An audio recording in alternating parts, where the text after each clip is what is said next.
민족의 자긍심을 담고 있으며 전 세계인의 눈길까지 사로잡은 자랑스러운 우리의 유산들. YTN 사이언스 개국 10년을 맞아 세계가 주목한 유산 속 과학의 힘을 짚어보는 시간. 이번 시간에는 역사를 정확하게 들여다볼 수 있게 하는 타임머신, 세계 기록 유산 속에서 우리의 과학적 자긍심을 찾아보려 한다.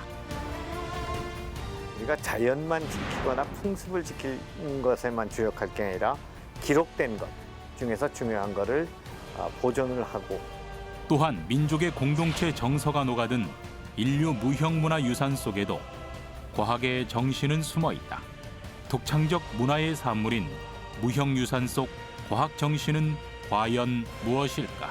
무형유산은 인류가 세계화, 획일화되어가는 상황 속에서 문화의 다양성을 지켜나가는 중요한 수단이기도 합니다. 세계 기록 유산과 인류 무형 문화 유산, 그 속에 담긴 과학 이야기를 찾아 지금부터 시간 여행을 떠나본다.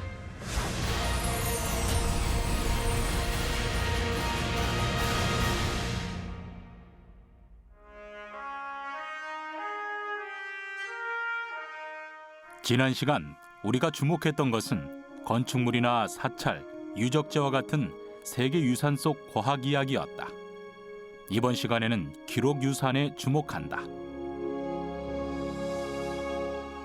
사실 역사를 이야기할 때 가장 중요한 건 기록이다. 기록이 없었다면 역사는 그저 상상 속에서만 머물러 있었을 것이기 때문이다. 세계에서도 기록 유산의 중요성을 인식하고 있다. 유럽의 그 동쪽에서 전쟁이 났죠. 발칸반도에서 전쟁이 나면서 몇백 년 된 도서관들이 한꺼번에 폭격을 맞아가지고 불타버리고 하면서 우리가 자연만 지키거나 풍습을 지키는 것에만 주력할 게 아니라 기록된 것 중에서 중요한 것을 보존을 하고, 그다음에 사람들한테 이거를 공개를 해서 접근을 용이하게 해야 된다 하는 그런 자각이 일어나고. 이에 따라 1995년 유네스코에서는 세계 기록 유산 등재 사업을 시작. 지금까지 안네 프랑크의 일기, 바흐의 미사곡 비단조 자필악보, 체게바라 육필 원고 및 중국의 본초 강목 등 수많은 기록 유산의 보존 활동이 펼쳐졌다. 그렇다면 유네스코에 등록된 우리의 기록 유산은 무엇일까? 지난 1997년 처음으로 등재된 유산은 조선 왕조실록과 훈민정음 해례본이었다. 이후 직지심체요절, 동의보감, 난중일기 등 의미 있는 기록 유산들과 함께 지난 2015년에는 조선 유학자들의 목판 인셈을 유교 책판이 등재되며 모두 13건의 세계 기록 유산을 보유, 아시아에서 기록 유산이 가장 많은 나라가 됐다.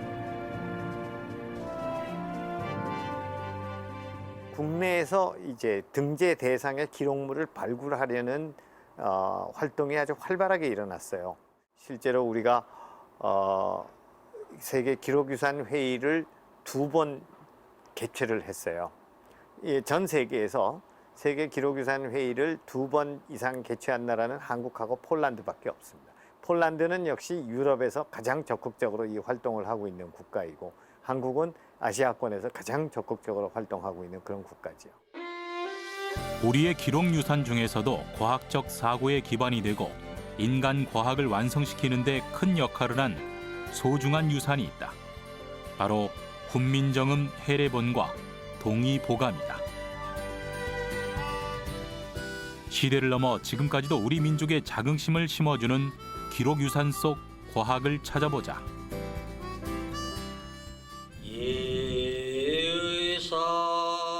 이러한 기록 유산과 함께 우리 민족의 정신을 계승하고 있는 소중한 유산이 있다. 사람과 사람 사이에서 이어지고 있는 생활 관습이나 전통 지식을 담고 있는 인류 무형 문화유산이다. 무형유산은 건물이나 탑과 같이 보이는 유형유산과 대비되는 개념으로 의식, 예능, 놀이, 음악, 공예 기술 등 인류의 삶의 양식을 표현해주고 있는 보이지 않는 유산을 말합니다. 이 무형유산은 인류 공동체의 정체성을 나타내주는 대표적인 유산인데 최근 급속히 산업화, 도시화 속에서 소멸되기 쉬워 우리나라에서는 지난 2001년 궁중재래의식이자 화려한 공연예술인 종묘재래 및 종묘재래악이 인류 무형문화유산에 처음 등재된 이후 2005년에는 생활 풍습을 담고 있는 민간 축제인 강릉 단오제가 등재. 그리고 지난해 제주 해녀 문화까지 모두 19건의 무형유산이 유네스코에 이름을 올렸다. 유네스코에서도 그런 그 유형의 자산을 보호하는 것은 1972년부터 시작이 됐는데 무형의 그 유산에 대해서는 그다지 신경을 못 쓰고 있었다는 점을 그 성찰하면서 이제 2003년에 이르러서 무형문화유산 보호 협약을 만들게 됩니다. 그러니까 전 세계적으로 중요한 유산인데도 불구하고 눈에 보이지 않기 때문에 쉽게 사라지고 소멸되고 훼손되고 그러는 것을 방지해서 전 인류의 문화 자원으로 우리가 만들어 보자라는 그런 그 노력의 일환이라고 생각하시면 되겠습니다. 특히 우리의 무형유산 속에 깃든 과학 정신은 세계 어디에서도 찾아보기 힘든 우리만의 독특한 문화를 반영하고 있다. 당대 최고의 예술을 완성할 수 있던 과학의 힘은 무엇일까? YTN 사이언스 개국 10년을 맞아 세계가 주목한 과학유산을 찾아가는 두 번째 시간. 그 시작은 조선시대 최고의 의학서 동의보감이다.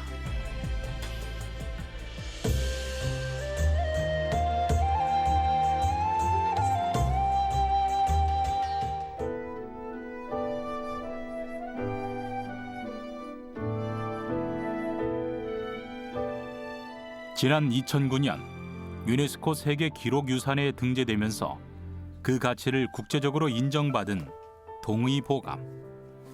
조선의학의 수준을 끌어올린 동의보감은 17세기 동양의학의 결정체였다.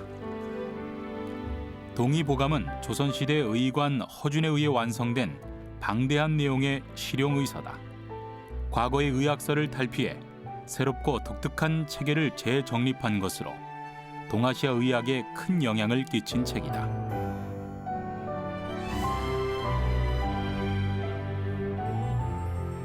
그런데 동의보감의 책장을 펼치면 가장 먼저 독특한 그림 하나가 눈에 들어온다. 신형 장부도. 마치 인체 해부도처럼 보이는 이 그림은 대체 무엇일까? 오장육부가 하나의 해부적인 그림이 아니라 하나의 구획처럼 그려져 있습니다. 신형 장부도는 인체가 건강하게 하는 하나의 방안을 제시한 거라고 볼 수가 있고, 또 하나가 이제 자연과 인간의 관계에 대한 것을 그 신형장부도 뒤쪽에 써놓고 있는 것을 발견할 수가 있습니다. 이것은 뭐냐면 사람이 어떤 자연의 변화를 충분히 인지하고 그 변화에 따라서 맞추어서 살아야 된다는 거죠. 신형 장부도는 생명 활동을 하는 건강한 인체를 표현해 놓은 것으로 출렁출렁 호흡하는 배와 눈은 부릅뜨고 있고 코를 벌름거리면서 호흡을 하듯 한껏 입을 벌리고 있는 모습이 마치 살아있는 생명체를 보는 듯하다. 여기에 하늘과 땅이 지닌 기운이 인체의 척추를 통해 순환하고 있다. 이는 하늘과 땅, 자연 속에서 사람이 어떻게 연결되어 있고 몸속의 오장육부가 기의 흐름에 따라 어떻게 배치되는지 보여주는 것으로 인간이 자연의 질서에 순응하며 살아가면 건강할 것이라는 메시지다. 단순한 의사를 넘어 몸과 질병만이 아니라 자연과 사회를 새로운 눈으로 바라보게 하는 것. 자연과 인간을 하나로 보는 새로운 인간 과학의 탄생. 이것이 바로 이전에는 없던 동의보감만이 갖고 있는 중요한 가치다. 무엇보다도 당시 동아시아의 의학을 독창적인 방법으로 집대성한 동의보감. 그래서 동의보감은 당대 최고의 의학 백과사전이라 부른다.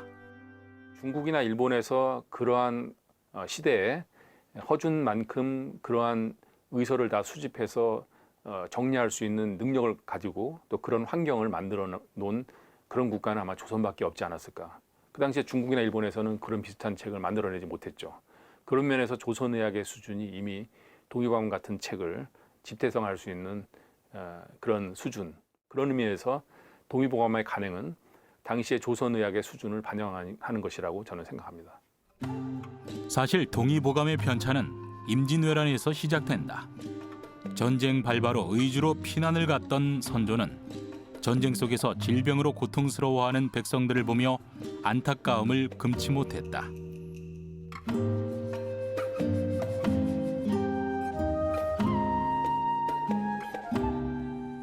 한양으로 돌아와 고민에 빠져 있던 선조는 한 가지 결심을 한다.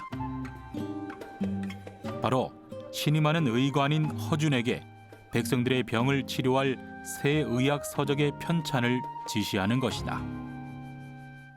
중국에서 들어온 의학책은 많으나 조선 사람들이 치료하는 데는 맞지 않는 듯하구나. 예. 우리만의 의학 서적을 만들 때 누구나 쉽게 읽을 수 있도록 약조 이름도 한글로 작성하겠습니다. 또한 병을 고치기에 앞서 병을 예방하는 것이 더욱 중요하니 몸을 지키기 위한 내용을 담도록 하여라. 그리하여 왕실 의원들과 허준은 함께 집필을 시작하게 된다. 하지만 동의보감의 집필을 끝내기도 전에 선조 임금이 그만 승하하고 만다. 허준은 그 죄를 물어 유배를 떠나게 되는데 자칫 동의보감 집필이 중단될 위기에 놓였지만 허준이 유배지에서 단독으로 집필을 이어갔다. 선조에 의해 기획되어 허준의 의지로 완성된 동의보감은 이렇게 탄생하게 된 것이다.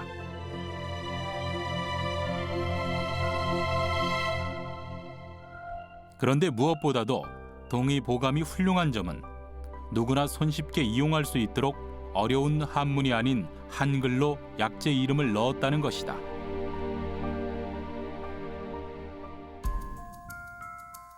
게다가 그 약재 또한 집안에서 흔히 구할 수 있는 재료를 이용하게끔 했는데 특히 주변에 흔하게 널린 흙도 중요한 치료제로 사용할 수 있도록 정리해 놓았다. 아니 자네 지금 뭐 하는가?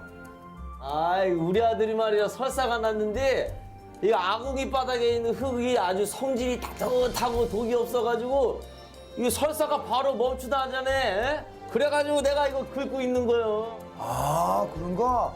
그 제가 섞이지 않게 조심하게. 음양오행의 이론에 따라 성질이 따뜻해진 흙을 치료제로 사용했던 허준. 이뿐만 아니라 냇가의 물, 흔히 먹는 곡식, 집 주변에 널린 풀의 사용법도 동의보감에 기록해 서민들이 이용하게끔 해놓았다. 아니 자네 여기서 또 뭐 하는 겐가? 그 석창풀을 찾고 있다네. 그 이와 벼룩을 없애주는 풀 아닌가? 그 우리 집에 이가 아주 우글거려가지고 내가 방법을 찾고 있다네 여기서. 아 그런가? 그러면 같이 찾아보면 돼. 아예 빨리. 동의보감을 보면 다른 의사와 차이 나는 것이 백성들을 많은 염두에 두고 의서를 편찬했다는 것입니다. 그 사실 병을 치료하는 데 있어서 어떤 약재를 구할 수 없게 된다면 그거는 심각한 일이 되겠죠. 그렇기 때문에 당시에 조선에서 산출되는 그런 약재들을 기준으로 해서 쉽게 구할 수 있는 약재를 중심으로 처방을 구상하고 있다는 것이 하나의 특징입니다. 또 하나의 백성들을 위한 배려라고 볼 수가 있습니다. 이러한 동의보감의 구성은 5편으로 나뉜다. 내과 질환을 소개하고 있는 내경편, 몸 외부의 병증을 소개한 외형편, 부인, 소아의 질병을 별도로 분류한 잡병편, 약재의 사용을 담은 탕액편과 침구편이다. 그런데 동의보감 안에 아주 중요하게 강조하고 있는 부분이 있다. 바로 예방의학이다. 오장육부의 건강을 지키기 위해 평상시 하면 좋은 방법들을 정리해 놓은 내용. 병들어 몸을 고치려 하기보다는 병이 나기 전에 몸을 보호해야 한다는 관점을 강조하고 있는 것이다. 예방의학이라는 게 우리는 지금은 거의 상식화되어 있지만 사실 서구에서는 19세기 말에나 돼서야 예방의학의 씨앗이 트기 시작했는데 한국에서는 그리고 아시아에서는 이미 오래전부터 예방의학이 거의 상식화되어 있었고 동의보감이 그 예방의학에서 아주 중요한 부분을 집약을 한 것이거든요. 그래서 이것이 동아시아의 의학 전통이 서구의 그 예방의학보다 약 200~300년을 앞서 있었다 하는 하나의 증거로서 제출이 됐고 심사위원들이 여기에 상당히 높은 점수를 줬던 걸로 저는 기억을 합니다. 국가 차원에서 예방의학과 공중보건을 강조하여 편찬된 의학서적. 어디에서도 볼 수 없는 가치 있는 기록유산이다.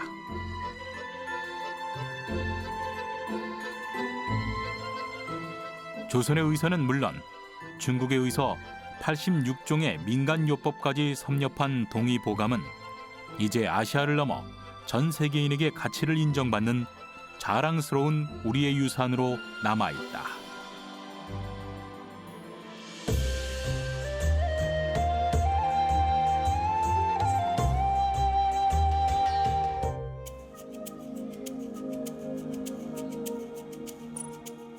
우리는 우리의 말과 글이 세종대왕에 의해 만들어졌다는 것은 익히 알고 있었다.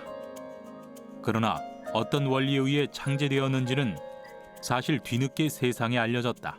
한글 창제자에 대한 내용은 세종실록에도 나오지만 그 원리를 밝혀놓은 훈민정음 해례본은 자취를 감추었다가 해방 이후에야 그 존재를 드러냈기 때문이다. 이 때문에 일제강점기에 한글이 화장실 창살 모양을 본떠 만들었다는 등 근거 없는 기원설까지 나왔었다. 그런데 그때 훈민정음 해례본이 한 고미술품 수집가의 손에 들어오게 된다. 그는 바로 간송 전영필. 당시 기와집 10채에 해당하는 10,000원이 넘는 돈으로 해례본을 손에 쥔다. 6.25 전쟁이 벌어졌을 때는 그것만 품에 안고 피난을 떠났고 잠잘 때는 베개 속에 넣어 보관하며 우리의 역사를 지켜내었다. 고난과 위기를 넘기며 우리의 품으로 돌아온 훈민정음 해례본은 한글의 우수성을 유일하게 증명해주는 소중한 기록물이다. 훈민정음 해례본이 발견되기 이전까지는 과연 이 문자가 주변에 어떤 글자를 모방해서 만든 것일까 한 다양한 의견들이 있었습니다. 그 중에는 인도의 산스크리트 문자를 모방했다는 설도 있었고요. 파스파 문자나 몽골 문자를 모방했다는 설들도 있었습니다. 심지어는 창호 문양을 보고 베꼈다라는 설까지도 있었는데요. 1940년에 훈민정음 해례본이 안동에서 발견되면서 기존의 그런 모방설들은 전부 다 자취를 감추게 되었습니다. 훈민정음 해례에는 지편전 학자들이 한글의 자음과 모음을 만든 원리와 용법을 상세하게 설명해 놓고 있는데 이곳에 보면 정음 28자는 각각 그 모양을 본떠 만들었다는 구절이 등장한다.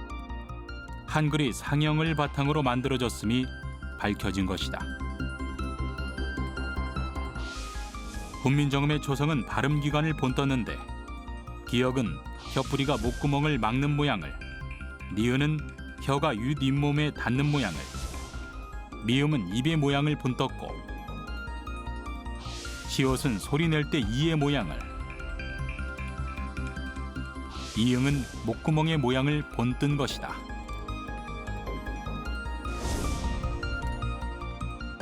다섯 개의 기본 글자는 소리의 세기에 따라 획만 추가하여 쉽게 파생 글자를 만들 수 있게 해놓았다. 소리의 특성이 글자의 모양에도 반영이 되어 있기 때문에 굉장히 과학적이고 그 기본 원리만 알면 단순한 모양의 글자에서 다른 여러 가지 글자까지 확장되어서 나가는 원리를 쉽게 이해하고 배울 수 있습니다. 그렇다면 모음을 살펴볼까? 모음은 천지인, 하늘, 땅, 사람을 본떠 만든 세 가지 글자다. 이건 역시 획만 추가하면 글자가 파생된다. 이렇게 5개의 자음과 3개의 모음이 결합되면 수만 가지의 단어가 만들어질 수 있다.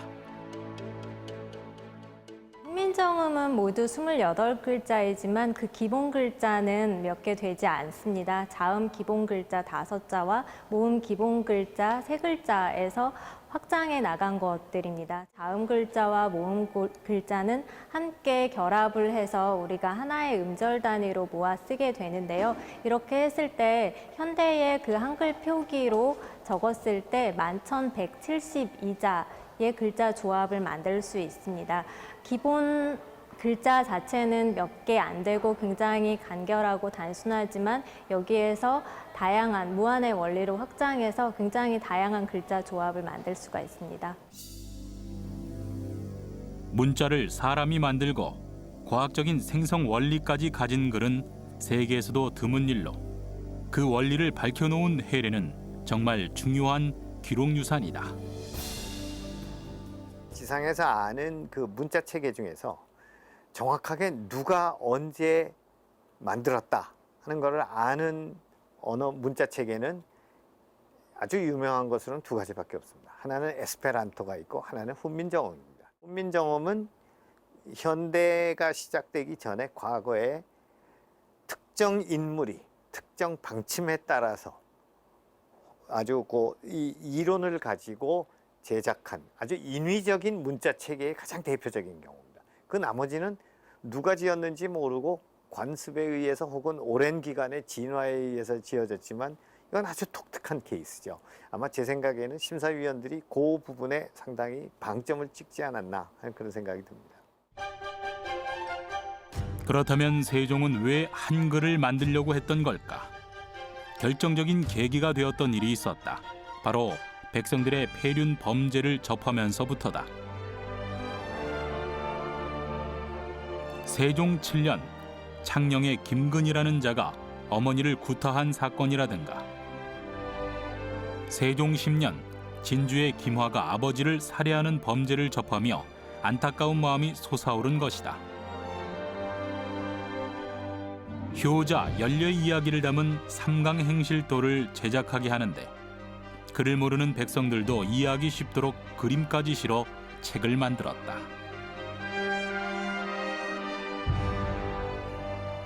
그러나 그림만으로 모든 내용을 다 전달하기란 어려운 일이었다. 백성들이 쉽게 이해하고 읽을 수 있는 새로운 글이 필요했다. 고심을 거듭하던 끝에 세종은 백성을 가르치는 올바른 소리라는 뜻의 훈민정음을 창제하게 되었던 것이다.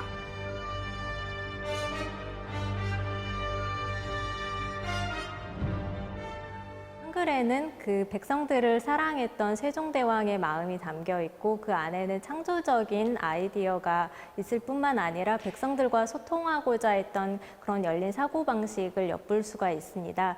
한글을 통해서 정말 다양한 정보들을 계층에 상관없이 서로 이제 소통할 수가 있게 되는데요. 가령 종교와 교육과 외국어 학습과 다양한 일상의 실용 지식 같은 것들을 한글을 통해서 접할 수가 있게 됩니다. 세종의 애민정신으로 탄생한 한글은 지구상에 존재하는 문자 가운데 가장 창의적이고 가장 과학적이라는 찬사를 받는다. 한글을 창제한 세종의 독창성은 시대를 초월한 과학 정신의 승리다. 어쩌면 우리 민족의 과학적 사고는 논리적으로 창제된 한글에서 기원한 것은 아닐까.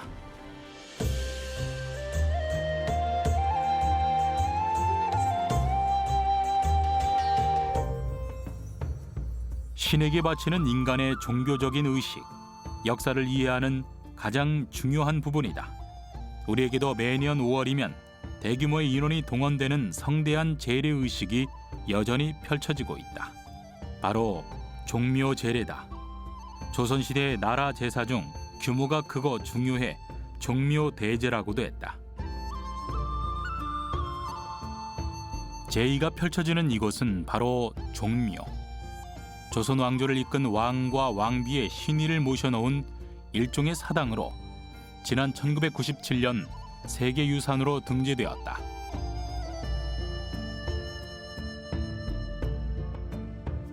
그리고 2001년에는 종묘제례와 종묘제례학이 인류무형문화유산으로도 등재되며 건축물에 이어 제의와 음악까지 그 가치를 국제적으로 인정받게 된 것이다.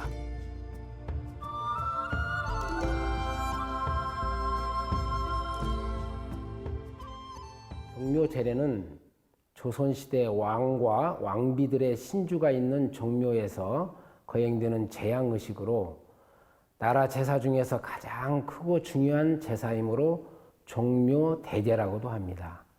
임금이 친히 봉행하는 길례로 조상들을 잘 섬기는 효의 모범을 백성들에게 보여주고 국가의 안녕을 기원하는 의례입니다.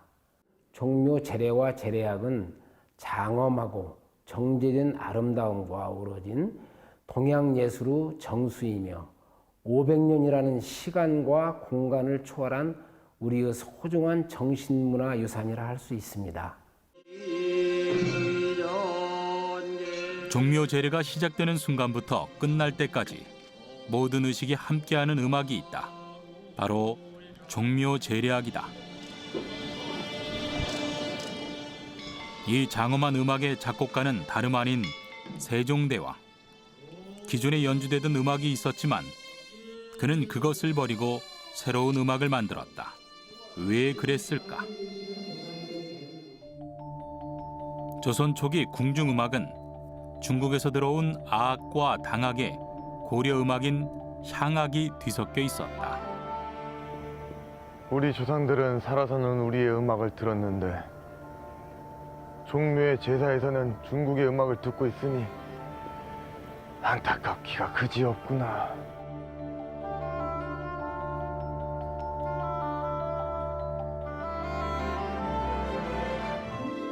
이에 따라 세종은 중국의 것을 벗어난 우리의 음악인 보태평과 정대업을 만들게 된다.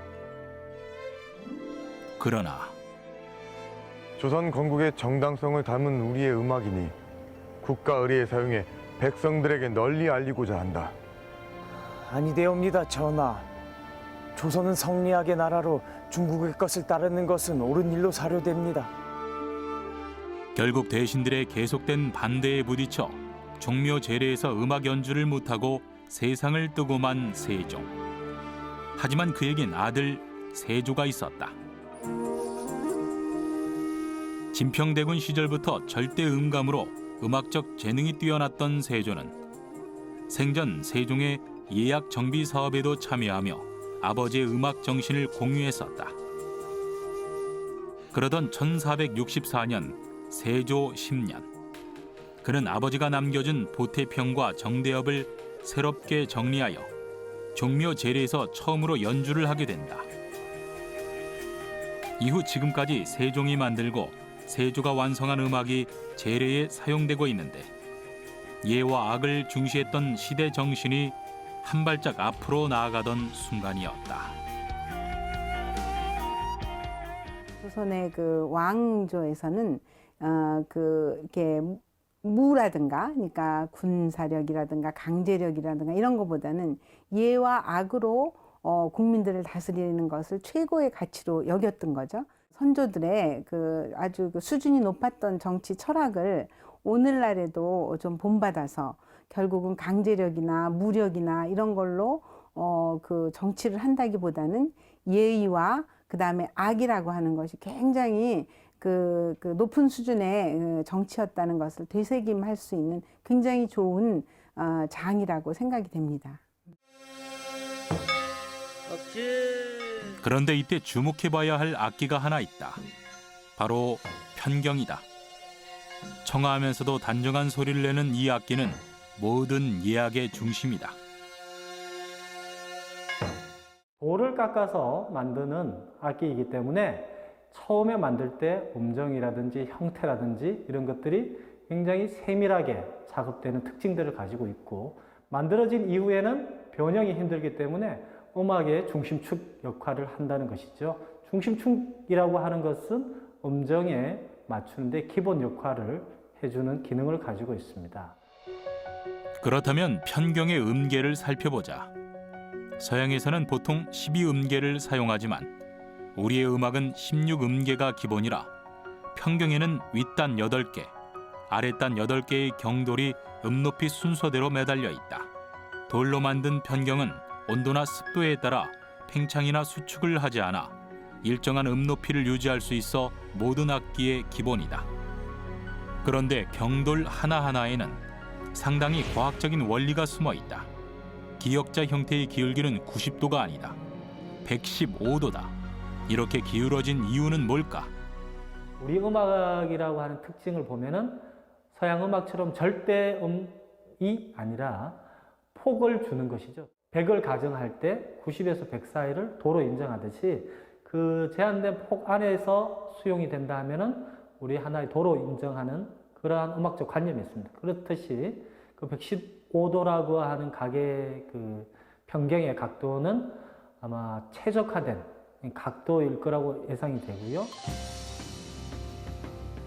이러한 악기를 통해 연주되는 종묘 제례악, 보태평과 정대업은 세종이 창안한 정감보에 의해 정리되었다.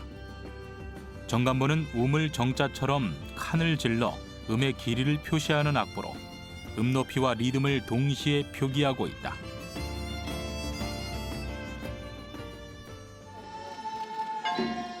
음악에 춤까지 어우러지는 종묘 제례악. 이것은 조선이 탄생시킨 최고의 종합예술이다. 그리고 이 아름다운 예술은 정교한 과학으로 완성된 악기에서 뿜어져 나오며 조선 왕조 500년의 정신을 담아내고 있다. 해역이나 홀 등도 풍기에 따라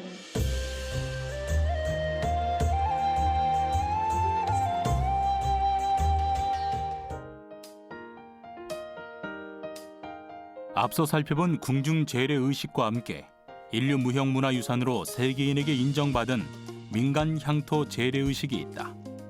강릉 단오제다. 매년 5월 5일 단오날을 전후하여 펼쳐지는 강릉 단오제는 천년의 역사를 이어오고 있는 전통 축제다. 단오는 설날, 한식, 추석에 이어 우리나라 4대 명절 중 하나로 봄철 모내기를 끝내고 뜨거운 여름을 준비하기 위한 의미 있는 날이었다. 농사가 중심이었던 농경 사회에서 이 농경 의례 중에 단오가 차지하고 있는 그것은 굉장히 중요했습니다. 그러니까 지금은 우리가 명절로 남아 있는 것이 추석, 대보름 정도인데 과거에는 단오, 칠석 뭐 아주 굉장히 중요한 행사로 여겨졌던 거죠. 강릉 단오제는 음력 4월 5일 행해지는 신주 빗길을 시작으로 거의 한 달 동안 이어지는 축제다.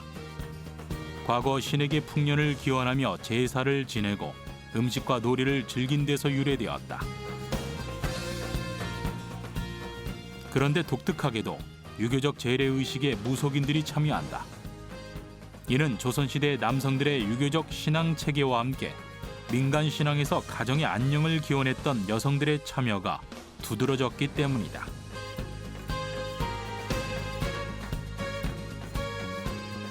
특히 여성들은 단오날이 되면 평소 바깥 출입을 못했던 답답한 마음을 풀며 그네 타기를 했다.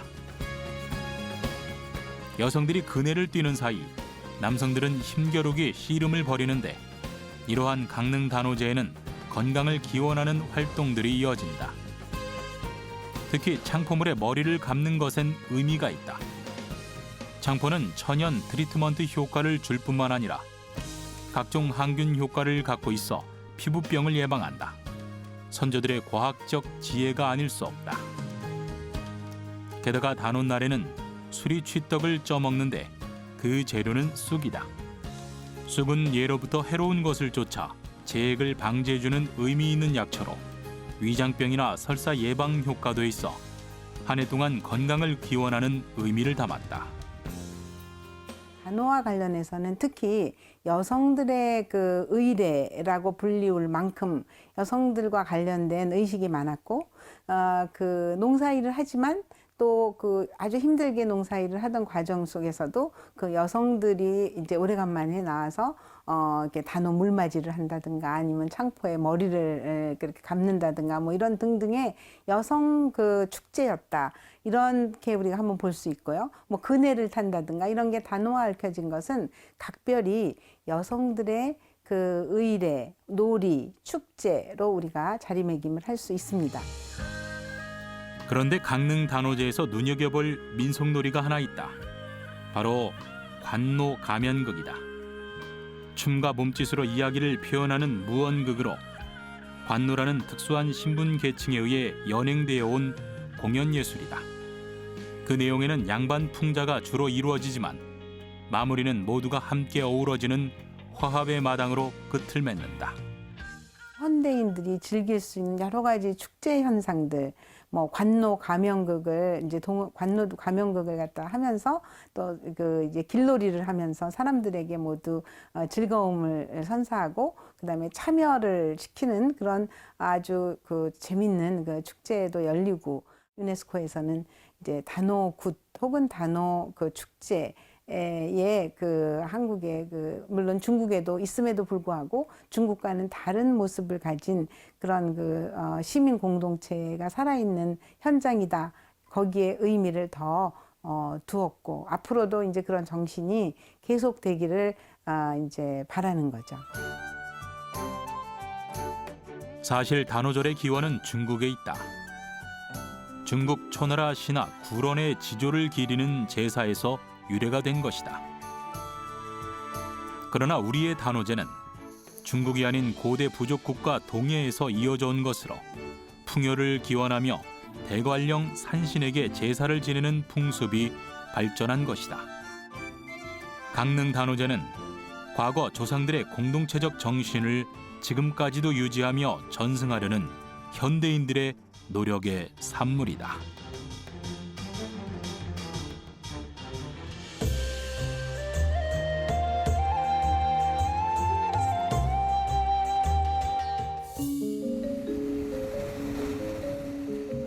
거칠고 넓은 바다를 품고 있는 제주. 토양이 비옥하지 않은 화산섬 제주도엔 바다를 받삼아 생명력을 캐는 이들이 산다. 바로 해녀다. 물질을 나가는 해녀들에겐 특별한 장비가 필요치 않다. 물옷으로 갈아입고 납 허리띠를 매면 그만이다. 바다를 통해 삶을 일궈내는 해녀.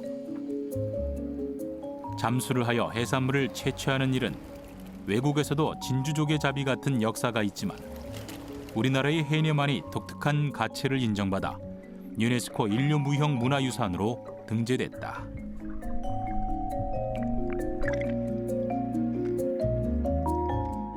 유네스코 인류무형유산위원회는 제주 해녀가 갖는 문화적 다양성과 끈질긴 정신력을 높게 평가했습니다. 잠수 장비 없이 바다에서 해산물을 채취하는 물질의 특성과 해녀들끼리 연대하는 강한 공동체 의식, 그리고 어머니에게서 딸로, 시어머니에게서 며느리로 전승되는 무형 문화의 특징을 주목한 게 그것입니다.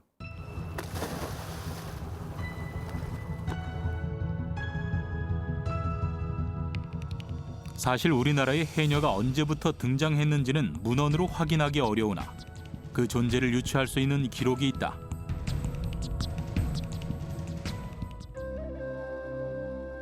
탐나 사람들이 전복을 채취했음을 알 수 있는 이 기록. 바닷속에 있는 전복을 캐냈던 이는 누구일까? 혹시 해녀는 아니었을까? 조선시대가 되면 해녀의 기록이 뚜렷이 등장한다. 이건의 제주 풍토기는 현재 전하는 기록 중에 해녀의 존재가 명기된 최초의 기록이다. 조선시대 곡물로 바칠 전복을 따기 위해 해녀들은 고통스러운 삶을 보냈다. 겨울에도 물질을 나가야 했던 해녀들은 꽁꽁 언 몸을 녹였다가 다시 들어가는 고통을 감수해야 했다. 해녀들이 캐낸 해삼, 전복, 성게, 소라 등 수십 번 넘는 자맥질 끝에 캐낸 해산물. 이것으로 해녀들은 가정을 꾸리고 삶을 일궈냈다. 척박한 섬 제주에서 살아가는 하나의 방법이었다. 원래 제주도엔 17세기 말까지 남성 나잠업자인 포작이 있었다. 포작은 깊은 바다에서 전복을 따고 잡녀는 수심이 얕은 곳에서 미역을 채취했다. 하지만 너무 고된 일에 포작인들은 도망을 갔고 그 수가 점점 줄어들자 물질을 해녀가 전담. 공물을 바치기 위해 시작했던 물질은 점점 생계를 책임지는 일로 변해갔고 제주도의 딸들은 자연스럽게 해녀로 컸다. 전 세계의 해녀가 있는 나라는 일본과 우리뿐이다. 하지만 그 방식에 있어서는 상당한 차이가 있다. 일본은 배에 몸을 묶어 바다에 들어가는 반면 우리의 해녀들은 자유롭게 잠수하는 것이 특징이다. 3-3-5 모여드는 해녀들. 바다에 나가기 전 회의가 있기 때문이다. 파도와 조류 상태가 어떤지 의견을 나누고 얼마나 멀리 나갈지 결정한다. 물질은 함께 나가는 것이 불문율이다. 바다에서 작업할 때와 그만둘 때 그들은 언제나 함께하며 소득은 각자의 몫으로 합니다. 용도와 필요에 따라 작업장을 나누는 공동체 연대가 발달했습니다. 해녀 공동체에는 아마 세계에 유례가 없는 그 물질 자체가 가지는 기술적인 측면도 전 세계가 놀라울 정도의 찬사를 받았지만 사실은 해녀들의 그 공동체 협동심, 단합 이런 것들이 더 인정을 받았다고 볼 수가 있겠습니다.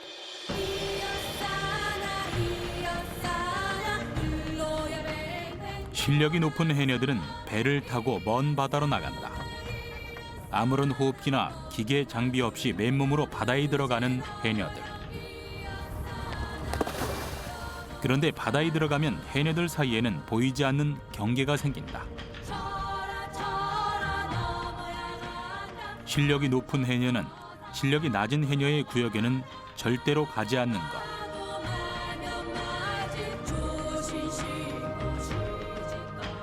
해녀들은 실력에 따라 상군, 중군, 하군으로 나뉜다. 상군 해녀는 보통 2분까지 잠수가 가능해 바다 10m 아래에까지 들어가기도 한다. 해녀들은 바다의 생태학자다. 해산물을 채취할 때는 생태적 특성을 파악해 산란기에는 채취를 금했고 금채기가 아니더라도 다 자라지 않은 해산물은 캐지 않았다. 해녀들에게 바다는 삶을 유지시켜주는 소중한 존재였다. 예로부터 해녀들은 바다를 개척과 정복의 대상으로 보기보다는 공존하고 공생하는 공간으로 여겼습니다. 또한 해녀들은 단순히 수익을 얻기 위해 바다에 뛰어들어 해산물을 채취했던 것이 아니라 자발적이고 주도적으로 바다를 가꾸고 경영했습니다. 생태주의적 관점에서 보더라도 제주 해녀들의 이복 관행은 남획에 따른 환경 파괴와 현재의 환경 문제를 해결하는 하나의 방안으로서 시사하는 바가 크다고 하겠습니다.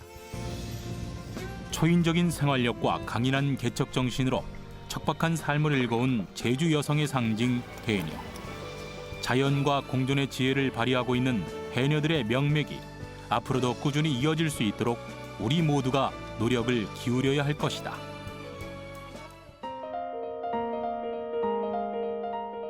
세계가 주목한 자랑스러운 우리의 과학유산.